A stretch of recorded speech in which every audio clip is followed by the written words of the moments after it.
embark on exploring yet another avenue on the path of the seeker.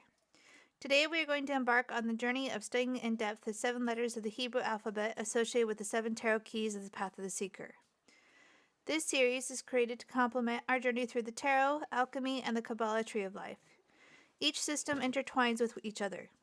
The 7 Hebrew letters that we will cover in this video playlist are Ain, associated with the Devil Tarot key, Pei, associated with the Tower Tarot key, Tazadi, associated with the Star Tarot key, Kuf, associated with the Moon Tarot key, Resh, associated with the Sun Tarot key, and Shen, associated with the Judgment Tarot key, Tav, associated with the World Tarot key. The 2 books that I will be using as references for these videos are The Hebrew Alphabet, A Mystical Journey by Edward Hoffman, and Secrets of the Hebrew Alphabet by Danielle Abravanel. Each of these Hebrew letters are meant to be meditated upon. The 22 Hebrew letters are said to be the letters that God used to build the world. According to tradition, they were originally known to Abraham, then Moses, Joshua, and the 70 elders of Israel. For Jewish sages, prayers are sacred because they are composed from the Hebrew alphabet.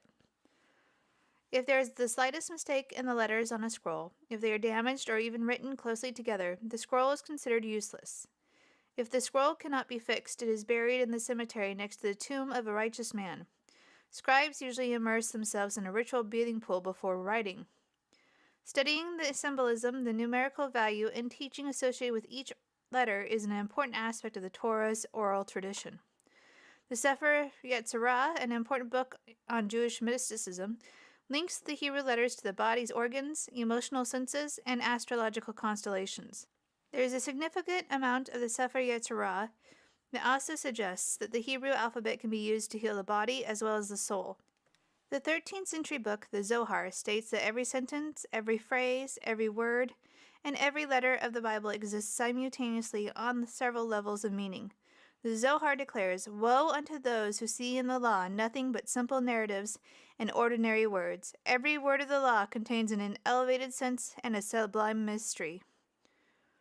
Since we start off with Key 0, the Fool, in the introduction of the Tarot keys of the Path of the Seeker, I thought that we would start with the Hebrew letter Aleph assigned to the Fool card. This letter does not make a sound of its own in a word, yet it is the first letter of the Hebrew alphabet. This suggests that everything that we achieve in life starts with stillness and silence. Aleph is one of the 3 mother letters of the Hebrew. This is the outward thrusting energy that seeded the cosmos. The shape of the letter is suggestive of a person that is about to act in the outer world. In fact, it is suggestive of someone strutting. Aleph represents the number 1, Echad, which is also known as the word for divine unity. Aleph is also used at the start of some of God's holy names in the Bible, El, Adonai, Elohim, and the name Ein Sof. However, the Bible does not start with this letter. Instead, it starts with the 2nd letter of the Hebrew alphabet. There is a story that Aleph was silent, and when God asked why, she replied that there was no place for her in a world of multiplicity, because she is one.